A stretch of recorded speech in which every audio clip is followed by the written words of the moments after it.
In December 2024, when everyone thought the Arab Spring had ended in Syria, in literally just 1 week, the regime collapsed.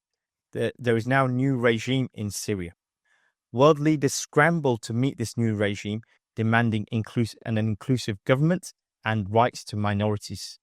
Ahmed al-Shara, formerly known as Abu Muhammed Joulani, he's got a task ahead of him, with Syria being battered by civil war and now Israel seizing territory.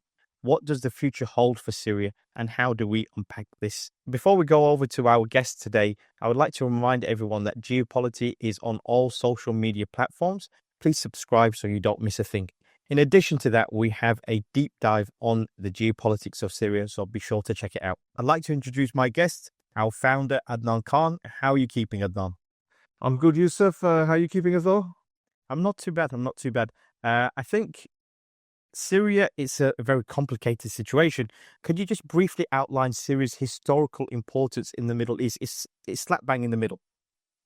Yes, that's what makes Syria important, Yusuf. That's what's attracted many powers in ancient history, and it's what attracts all the powers today. It's right in the middle of the Middle East, shares a border with Turkey, it shares a border with Iraq, has a border with Jordan, and it has a border with Lebanon and Israel as well. So whoever controls or influences Syria actually has access to the broader region. And that's what's attracted the British in the past. It attracted the French, it attracted the Soviet Union, and it attracts America as well. And that's why in many ways, the Syrian people's lives and Syria as a nation, it's been determined a lot by outside powers. And that's why what's happened now with the overthrow of the long-term regime, it has a lot of implications, which I'm sure we're going to unpick today.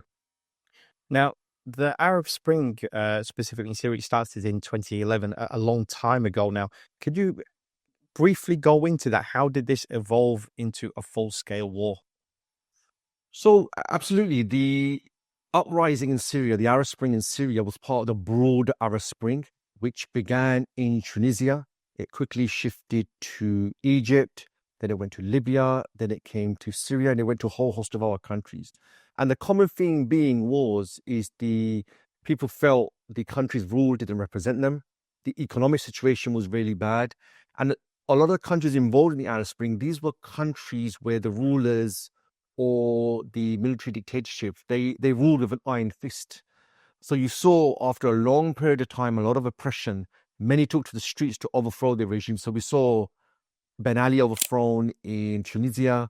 We saw Hosni Mubarak overthrown in Egypt. We saw Ali Abdel Saleh in Yemen eventually overthrown. And we saw a similar thing take place in Syria, although it went on for over a decade. So yes, the uprising in Syria and what we've seen for the last few weeks and months, it was part of the broader Arab Spring, which is people trying to take back their destiny. People wanting to live a decent life. They want decent economic prospects, and they don't want to live in fear. I'm sure many have seen the images and the videos that came out from the prisons, or other stories are still coming out as well. Nobody wants to live like that. And I'm sure at the start of 2025, Bashar probably fought, well, he probably fought in 2024. He survived the Arab Spring, and he's going to be the dictator for life. That obviously didn't happen. But you oppress people, eventually people will rise up. So what really took place in Syria was part of the broader Arab Spring uprisings. Yeah, it's interesting you say that because, a lot of the other dictators were removed fairly quickly. If we actually think about it, Mubarak, Ben Ali, within a few years they were removed. But Bashar al-Assad, he managed to hold power for an incredibly long amount of time, even after that. How did he manage to do this? So he did that because he received a lot of external support. So we saw Iran get involved very quickly. We saw its Revolutionary Guards get involved. We saw Hezbollah get involved. We saw the intervention of Russia eventually. On the flip side, you saw a lot of the regional countries get involved. You saw Turkey, you saw Jordan, you saw the UAE, you saw Saudi Arabia, and even America as well. So it took effectively the global powers and the regional powers to get involved to make sure real change doesn't come to this country. And that's why he was able to last so long, 13, 14 years from when the uprising started. the Syria uprising was very unique, Yusuf, from the perspective that the people were very clear compared to the other countries that they want the regime gone and they want to replace it with something that represents them, their sentiments, their feelings, i.e. Islam. And this was very clear from the symbols, from the slogans, from what they were calling for. That's what made Syria very unique. And that's why I think you saw the world's powers really get involved, because this was not a place you could have real change in. It would unravel the whole region. So if you look at Egypt, if you look at the other countries, you saw the West back some factions. You saw them deal with it very differently compared to Syria. So Syria was very unique from that perspective. Yeah, the perception, when I looked back, the perception was at the time that you had on one side, you've got the US, Turkey, Saudi was there, UAE, Jordan, even Israel was there. So they were kind of on one camp. And then on the other side, the side that was trying to protect the regime, you had the likes of Iran, Hezbollah, and Russia. Is that really a true assessment of what was happening at the time? So like all crises, Yusuf, they are opportunities. And the image that was presented was on one side, you had Iran, you had Hezbollah, you had Russia. These were countries trying to prop up the Syrian regime. There were relations that go back decades. Then on the flip side, you had America, you had the European countries, you had Turkey, you had Jordan, you had the UAE. And these were countries that were backing the rebel groups who were trying to overthrow the regime. So the image the West tried to present is we are supporting the people in their legitimate uprising against the leader. And therefore, we're arming them, we're funding them. And then also ISIS emerged from nowhere. Therefore, what happens there is really important. So we need to get involved, because ISIS will eventually end up in the Western countries, which it did in the end. So that was the image that was presented. However, what you find, Yusuf, is lots of evidence that the resources the groups needed, the weapons the groups needed, was never provided. And in fact, what you find is one by one, each of the different factions that was backed by different countries, they were pushed to join talks in different countries. These talks included regime officials as well. So you're fighting them in your country, and now you're sitting down with them in another country. And eventually these talks became the official channel through which negotiations and the future of the country would be decided. So what you find is eventually they stop fighting in Syria and they join the talks. So the fighting effectively stopped, or it was just left to a few groups in the end. So it really begs the question, were the West actually backing these groups to make sure they defeat the regime? Or were they actually backing them in order to get control over them and take them in a very different direction? And this is something Zelensky of Ukraine is learning the really, really hard way. In Syria, a lot of this was concealed. Now America's being very open.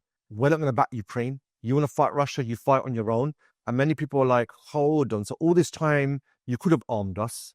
You could have given us more. It could have made a difference. Really, this was your agenda from the beginning. So what's going on in Ukraine now is the exact model the Western countries used in Syria. The only difference in Syria was there was many different rebel groups, and the assumption was these different groups, some are good, some are bad, and the West are trying to work with some against the other. Obviously in Ukraine, you've only got one Ukrainian people, and the West is backing them. So, your question is important because it assumes there were two sides. And we can discuss this. There weren't two sides. There was one side, which is real change should have come to this country. What became very complex, though, was how would you get there? How would you maintain the regime? So what you found was there were countries who said, we're backing the people, we're backing them against the regime, but they never provided the resources, the weapons, the heavy weapons that would actually make a difference. There's a lot there. I just want to try to kind of break that down. So you mentioned some of the parties or some of the groups you had. These are the ones that are actually within the country. So you had the likes of the Kurdish fighters, the different rebel groups, obviously the regime itself, and then ISIS. So let's try to break down each one of these parties. What were ISIS doing there? Because obviously they went from within the country; they came in afterwards. So what ISIS did is really, really murky. ISIS origins are even more murkier. And now it's becoming more and more clear. Where have you ever seen a picture of ISIS, a video of ISIS? All the damage they caused, their convoys are going across borders, American intelligence is in the region. Where are the images? Where are the videos? You don't see any of it. But you've heard a lot. ISIS is this group that wants to take over the world. In fact, every time ISIS took over an area, they'd commit a massacre and it'll be on YouTube faster than anybody could actually think. So what happened was when the Arab Spring started in 2011 and then Syria quickly kicked off, al-Qaeda in Iraq, who fought the American occupation, they sent Abu Muhammed Joulani to effectively go and join the uprising in Syria. So all the leaders of ISIS were in Camp Bakr, which was an American base in the south of Baghdad. And there's a lot of question marks that how come all the ISIS leadership were in the same prison? So America knows who these guys are. They're in your prison. They're let out one by one and they go on to form ISIS. So this is the murky question that everyone has. Then something interesting happened. Baghdadi, Abu Bakr al-Baghdadi, the leader of ISIS, he announced all of a sudden that we're merging al-Qaeda in Iraq and Jabhat al-Nusra in Syria, the group he sent over there. So the leaders of Jabhat al-Nusra were Muhammad Joulani, Ahmed al-Shara, as we know now. But a bit of, there was a falling out. Ahmed al-Shara was like, no, we're a separate group. And then he managed to reach out to the leader of al-Qaeda, Ayman Zawahiri, and swore loyalty to him. Meaning, I'm not loyal to Baghdadi, I'm loyal to the leader of al-Qaeda.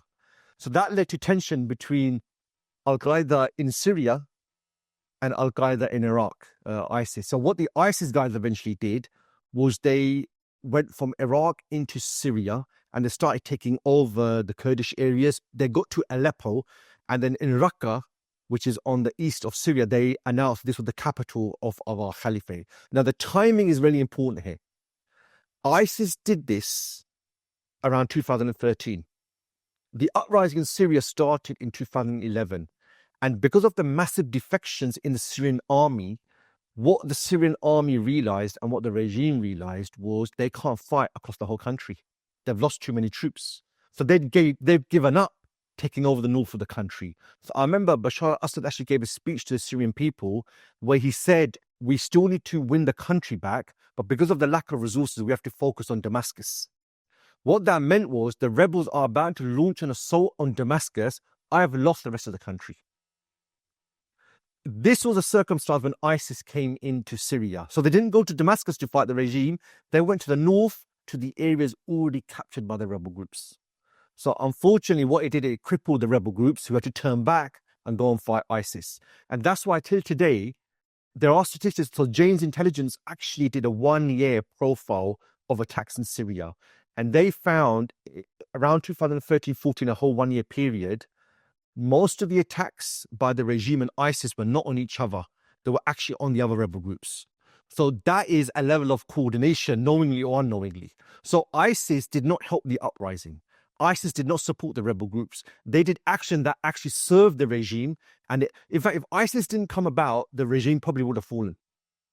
You said ISIS first attacks the Kurds, but weren't the Kurds backed by the US? Why would US let ISIS overpower them? So the American support for the Kurds came after ISIS came into Syria. It wasn't actually there beforehand. In fact, the only Kurds we really know about, Yusuf, are the Kurds in Iraq. Nobody really knew about the Kurds in the north of Syria before the Arab Spring uprising. The Turks know about them because they're linked to the Kurdish groups in Turkey. Nobody really knew a lot about, I mean, they're a minority. There wasn't really many of them. We know about the Kurds in the north of Iraq. So when they came in, they took over the Kurdish areas, and that was when America intervened to help the Kurds.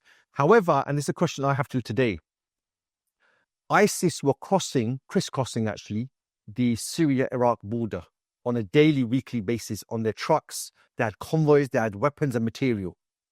Not once did America carry out a strike to stop them. And that begs the question that they were serving America's agenda at the time, which was what? Which was to make sure the regime doesn't fall, which was to make sure the rebel groups don't succeed. Once ISIS had achieved that, well, then America's position changed on them. which sounds very similar to what's happening in Ukraine at the moment. So let's go into some of the rebel groups. You mentioned that there was numerous different factions. The one that you mentioned just recently was Jabhat al-Nusra under Joulani. Can you tell us a bit more about the different groups, the major players in the area at the time? So when the uprising started, you saw peripheral groups emerge who named them sort of after Sahabas, the Khalid bin Walid Brigade, the Abu Bakr Siddiq Brigade, the Umar bin Khattab Brigade. There were many. Obviously, what happened as the uprising and the civil war went on longer, you have to organize, you have to coordinate. So the number of groups started to shrink because they amalgamated. And then also because different factions were backed by different countries, those countries had their own agenda. So in the end, really, what you had left was Jabhat al-Nusra, who was one of the most capable. You had al-Sham, which was actually a coalition of 12 groups at one stage, which then eventually joined Jabhat al-Nusra anyway in the north of the country. You obviously had the Kurds as well. You had a number of groups in the south of Syria as well. We don't really hear much about them. And the reason why, when Bashar al-Assad and his forces took back the country, the rebel groups then fell back to the north of Syria. So the general landscape was, you got the whole south of the country under regime control, you had the Kurds, and then you had the northwest of the country, which is where these rebel groups were. And so they actually, Jabhat al-Nusra ruled over these areas. They carried out administration. You can find a YouTube documentary, I think the CNN actually interviewed Joulani in 2019, when he wasn't that well known at the time. During this period, some of these rebel groups fought each other. Al-Sham even fought against Jabhat al-Nusra. Jabhat al-Nusra won. And then they rebranded themselves as Hayat Tahrir al-Sham, which is what we know them as now. When they rebranded, they actually said at that point that we've cut all ties with Al-Qaeda. We are a Syrian-based group. We are an administration in the north of Syria in Idlib. We now have no ties with Al-Qaeda in Iraq or Al-Qaeda globally as well. And this is something Ahmed al-Shara said a million times today as well now, that, we're not linked. We've completely rebranded. There's another interesting thing here. When ISIS when they lost their territory, once America stopped bombing them, they then started bombing Jabhat al-Nusra. Right? And then now America's sitting down with Jabhat al-Nusra and their leader. So literally in 13 years, America's bombed the people, sat down with them, and they might even bomb them in the future. Yeah, I think it's a crazy set of events. Going back to this rebranding, Hayat Tahrir al-Sham, was the main reason they wanted to rebrand just purely to show that they have separated from Al-Qaeda?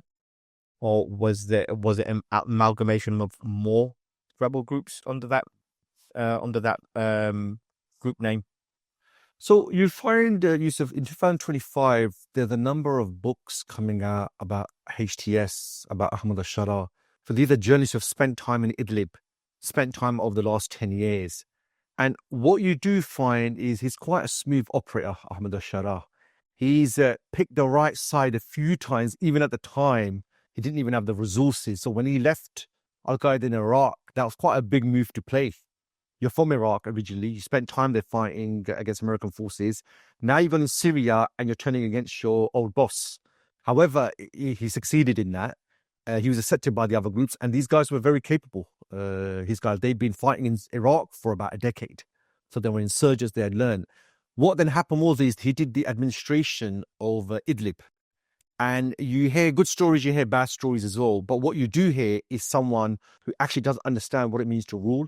He understands that you need to be pragmatic. That is probably what makes it a bit more dangerous, what his plan is in the future, how independent he is as well. However, they dealt with dissent very ruthlessly. We're now finding out. A lot of the wives of the rebel groups who disagreed with Jabhat al-Nusra, they were arrested. Their women actually carried out protests, carried out marches in Idlib.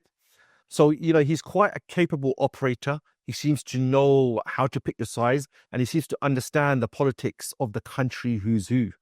So that's probably why he's been able to navigate, across the Syrian landscape, which probably indicates to you why the West and the regional nations have backed him. We'll get on to Joulani a little bit later. I just want to fast forward. So we've had this civil war, and it ended up being almost like a stalemate.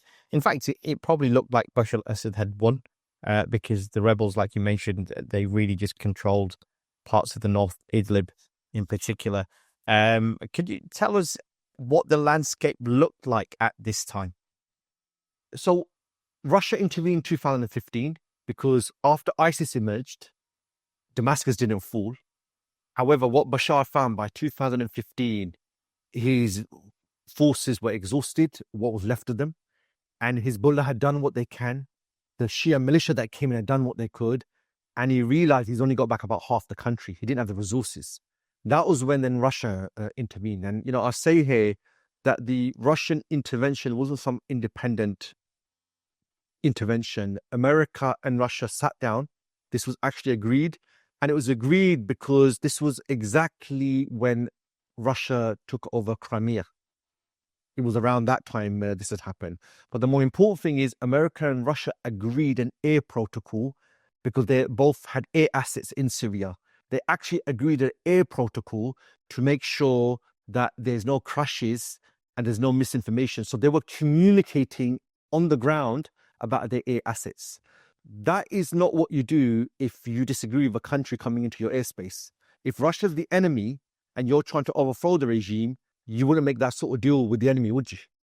But that's what America did. So where first ISIS emerged to save the regime and America didn't do anything, America sat down with Russia and actually agreed this. So what Russia did was it basically carried out air attacks and it gave air cover to the forces on the ground. The legwork was done by the Shia militia, the IRGC, and what remained of Bashar al-Assad's forces. So this was Iran managing the ground war, and Russia managed the air war. They carried out untold atrocities.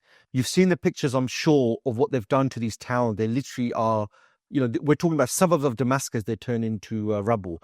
2016, Aleppo, the commercial hub in the north, that fell. That basically was the end of the uprising. Bashar's got back most of the country. However, Turkey at that point decided to take over the Kurdish areas. It wasn't too happy about America working with the Kurds and the Kurds getting very, very strong. So what you find from that point onwards, Turkey has effectively controlled the border area between Syria and Turkey. And that region remained out of regime hands. So from 2016 onwards, I think Bashar tried 3 or 4 times to carry out a major operation, a major assault to take back the whole of the country, including the north. But he found 2 problems. Firstly, Turkey was there. And then secondly, in the Idlib area, they were linked to and managed by Turkey as well.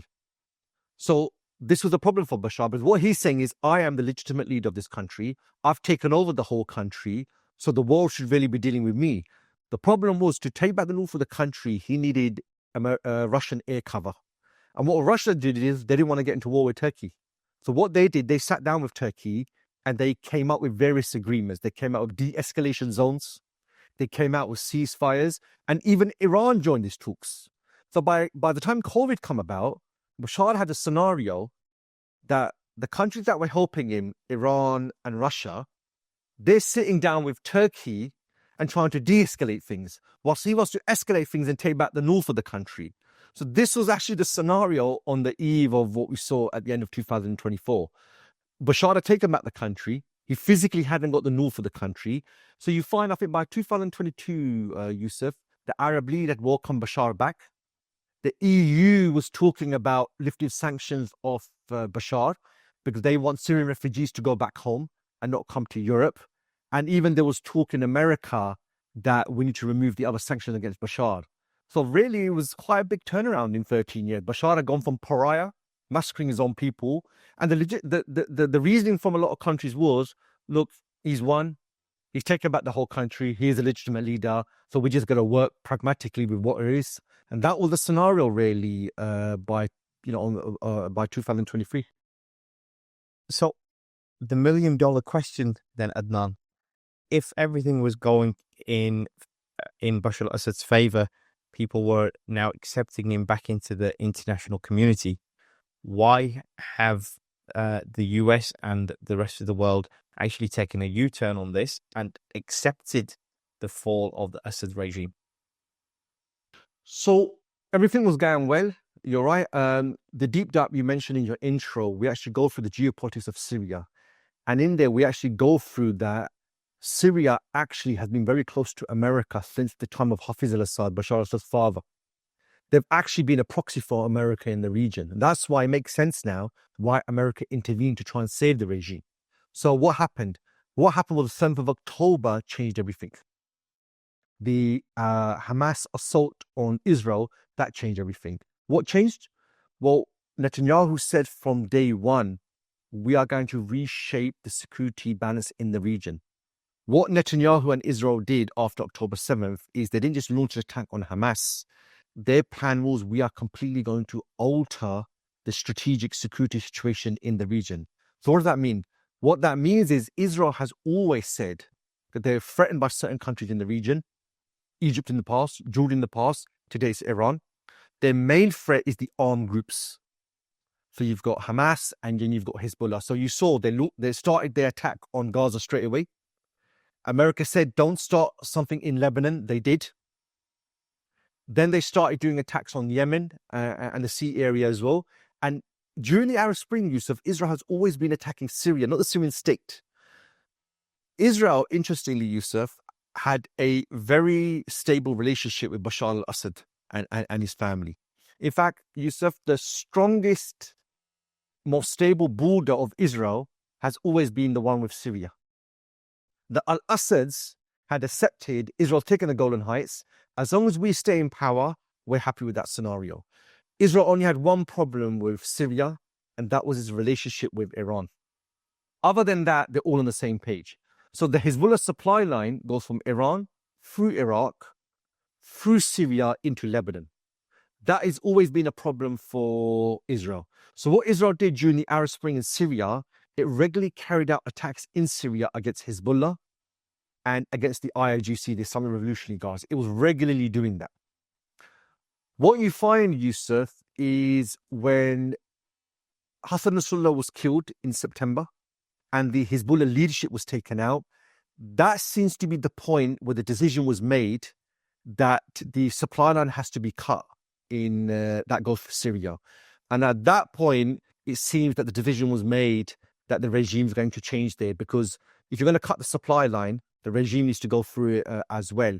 And the evidence for this is the Telegraph actually did an article where the groups that were involved in the uprising in Syria, that were involved in overthrowing Bashar, they said that in early October, they were organized by the American base in the south of Syria with Iraq. And they were told, you need to get ready. We're going to start a major operation. So the timing was exactly after the collapse of Hezbollah. And that is what eventually turned into what we saw. They took over Aleppo, took over Hama, and then the regime fell. So you mentioned the US, you mentioned Israel. What was Turkey doing at the time? Because obviously Turkey was one of the key backers of HTS. So what Turkey's been doing is been heavily involved in Syria. Keep in mind that I think the northern part of Syria was part of Turkey in the past. So what Turkey's been doing is been managing that border, and it's been doing way more than that, actually. What it's been doing is been getting involved in organizing them. So Turkish intelligence is heavily involved in the north of Syria. It's been organizing the groups. It's been arming them. So really, Turkey was always going to be involved. If Damascus was going to fall, Turkey was always going to play a central role. Which begs the question, why did they do this 13 years ago? They could have, because HTS ruled in coordination with Turkey. The rebel groups that joined HTS to do this assault are all Turkish armed, controlled and managed. This was, the regime was overthrown fundamentally by Turkey. What were the excuses we heard for 13 years? What we heard was, Russia's here. We can't do this. It's too much of an effort. Turkey doesn't have those abilities. In those 13 years, Yusuf, Turkey's gone to war with Russia in Azerbaijan and in Libya. But in Syria, it can't do anything. In the 13 years, Turkey stayed in the northern areas, and then in 1 week, we saw a group that they've literally managed overthrow the regime. Now, obviously, over a 13-year period, the state's been gutted, the military is not even being paid, the economy is in shambles and under sanctions. So actually, if this assault was going to happen, the regime was always going to cripple. So although the regime seemed to have survived, any push by a sizable power, the outcome would have been the same. So Turkey did this because the timing for America had changed. Because Israel now wants to change the regional security, it managed to win over America to this idea, although for different reasons. And that's when the dominants all got into line, which really shows you that Turkey is in bed, not with the Palestinians, not with the rebel groups, it's actually more in bed with America and Israel when it comes to the region. You mentioned that the Syrian-Israel border, it was the most secure border that Israel has. It's not had any problems in this region. If that was the case, why would Israel want the Assad regime to fall? Is it something which is in America's interest, but not necessarily within Israel's interest, and therefore are they walking in two different directions in regards to Syria? No, so you find that since October 7th, there are many things America was against Israel doing, and Israel did them, and America joined them in the end. So America didn't want a full-scale invasion of Gaza. Eventually, it was scaled down, but for the Gaza people, it was still far worse. America said to Israel in the beginning not to open up a second front with Lebanon. They did. America told Israel not to launch strikes on Iran. They did, and America joined them and facilitated them. This is how America always deals with Israel. It's very different to other countries. Other countries would have been sanctioned over this. Remember, Israel is America's forward base in the region. When Israel disobeys America, America deals with it very, very differently. You've seen since Trump's come to power how he's dealing with Israel. He's putting his foot down. This is how we're doing it. That's not happened with the Biden administration. Remember what's happened in Syria. If you've replaced a Ba'athist secular dictator with an Islamist looking, feeling, sounding leader, for America, which is the better option? Well, the Islamist looks, the people will have more affinity with him. So if you've just replaced one proxy ruler with another, well, for America, nothing changes there. They're just managing, they're managing Syria. And this is quite normal. I mean, if you look at it, I think Gaddafi was the longest standing in the region. The Assads were the next longest standing. I mean, if you take away the monarchies in the region. So to be honest with you, at some point this was junior. But now what you've got in Syria, you've got a scenario where America has someone they know. They've got their proxies in power. And Israel's also happy because the supply line's been cut. So although Bashar al-Assad protected the border, there was always a problem Israel had. They've got a close relationship Syria has with Iran. Now Israel's got both, which is we've taken over the Golan Heights, we've taken over parts of Syria, we've got a regime which is American-backed, and the supply line to Hezbollah has been cut. So now Israel's got everything it wants. Before it had a secure border, but there was a supply line going through Syria to Hezbollah. That's been completely cut. So HTS launched their attack and literally the regime collapsed within a week or so. Why didn't the initial countries that were backing the regime, Iran and Russia, how come they didn't intervene? How come Bashar al-Assad's forces, they'd been fighting for this long, how come they just literally threw down their arms? Can you tell us about this? So what effectively happened, Yusuf, is what happens in a coup. When a coup begins, the military has to decide which side they want to be on. And everybody wants to make sure they're on the side that wins, not necessarily the right side, the side that wins. So the coup plotters, they need to create an image, they need to create facts on the ground that show our coup is about to succeed or already has succeeded, so you need to just accept it. This is effectively what the rebel groups with Turkish help were able to do.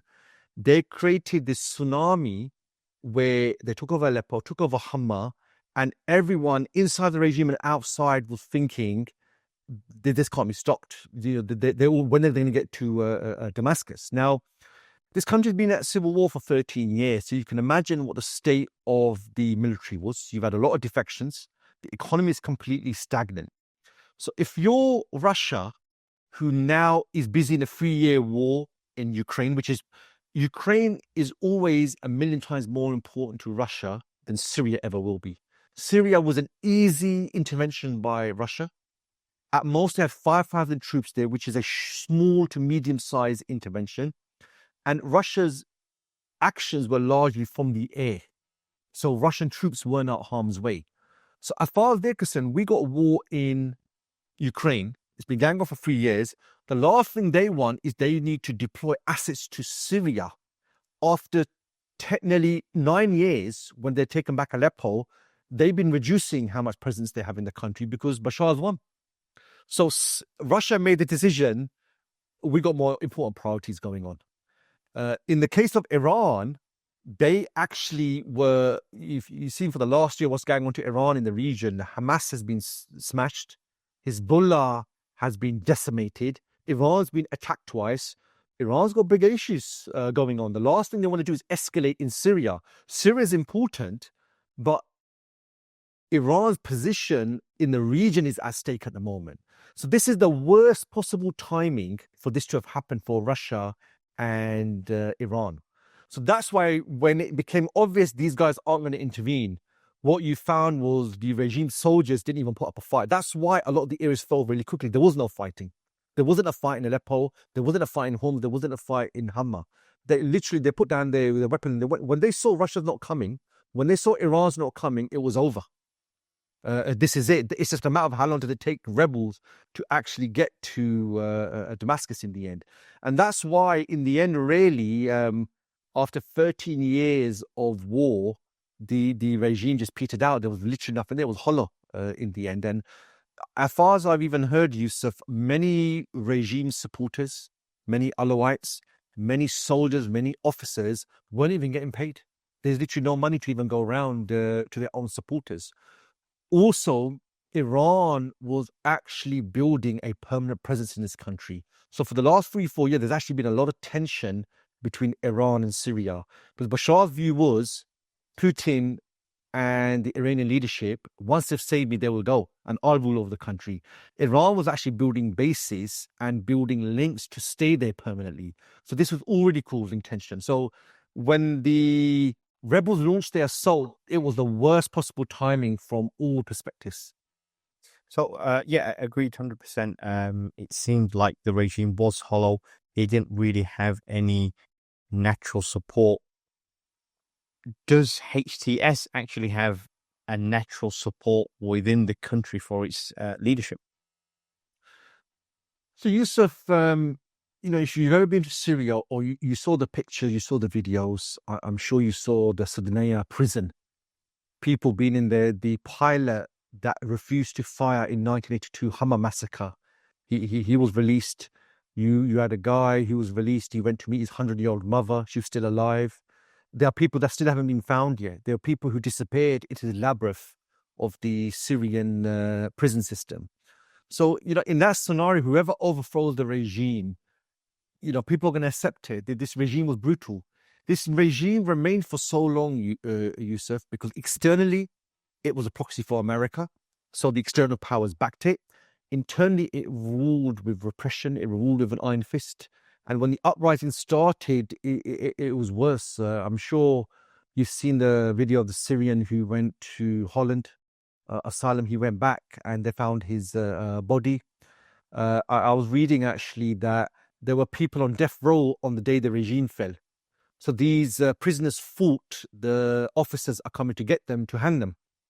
And people came, they opened the prison entrances and they said, you're free. The regime just fallen. Literally, they thought, this is it, we're going to get hung. In that scenario, anyone who removes the regime, you're going to support them. And you mentioned in your intro that this is where the real test is for Ahmed al-Shara and his group. You now rule over a country, you've got an economy in shambles, you've got minorities who supported the regime, you've got the Kurds who still want some autonomy, you've got international isolation, which you're going to have to deal with. So I think whoever had, even if Iran had overthrown the regime, the people would have supported them. If Russia had overthrown Bashar al-Assad, the people would have supported them because they just want the regime gone. The regime was brutal. So how much support they have is hard to say because they ruled in the northern areas.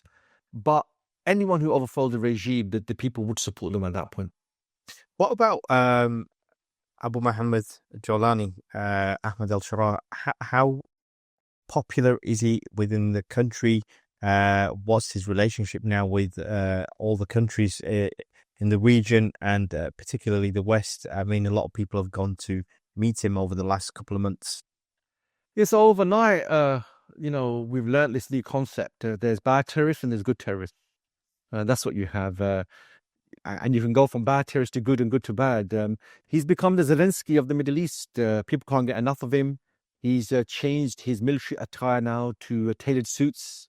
He's meeting everybody, the Germans, the French, the British, the Americans, the regional leaders. Nobody can get enough of him. He's been to Saudi. He's done a trip to UAE. He's everywhere. I mean, anybody who thinks he's a pop star, the world can't get enough of him at the moment. So I think Ahmed Shara's got two challenges, really. One is just internal. He's going to have to deal with the Alawis. Some of them still support the old regime. You've got the Kurds who they're talking to, but what the Kurds are saying is we want some level of autonomy. You've got in the south, you've got Israel. You've got the groups over there. You've also got Shia militia in Iraq who are not happy with Bashar gone. So really, Ahmed Shara is one ruled amongst many. You know, he's saying he's a ruler of Syria. He did 30% of Syria is under Kurdish control. It's not actually under his own control. You've got the northern areas, which is really under Turkish control, although Turkey and HTS have worked together and coordinated. So yeah, he's got this pop star status at the moment, but the challenges are going to start to grow, and people want to see change in this country. So the prisons have been opened up. There's some level of stability and security. However, if you don't improve the economic situation of the people, or if he starts to compromise, I mean, the people want Islam to play some role in their country. Ahmed al-Shara hasn't said anything about that. In fact, he's been quite pragmatic with Islam. Considering someone who emerged from ISIS, it's actually quite surprising he's not made many Islamic statements. I mean, even Israel, he's not really said much. He said we've got to focus on internal issues for the moment. Then he did criticize Israel. Then he seemed to have done a bit of a U-turn. He obviously has got his hands full with internal issues. So external issues are, I think what his plan's going to be is he needs to show the world that, I'm trying to be inclusive. I'm not like the previous regime. But he's going to want economic aid. He's going to need reconstruction help. So, the image he's going to want to give is, look, we're not a Taliban, basically. We're open. Look, I don't wear the clothes of Taliban. I wear tailored suits. I'm like you.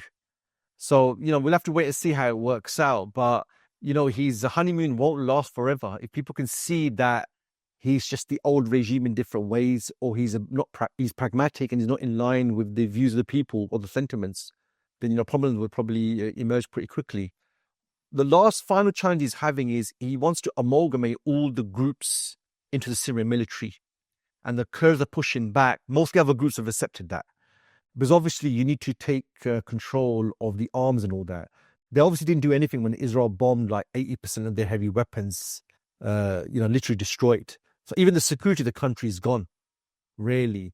But that's, these are the challenges Ahmed al-Shara has at the moment. Yeah, I think the swap of attire was something that stood out very early on. So yeah, they've got all these challenges, multiple different groups involved, areas which they don't have under control. They've been in power 2 months now. How have they been doing with that? Have they managed to strengthen their position? So it's too early to say yet, really. I mean, there's a few key things they've done is they're meeting everybody. That's to show people that, we're not a pariah. All the foreign countries are coming. Internally, they've tried to talk to the Alawis, but there's actually been some fighting between them as well.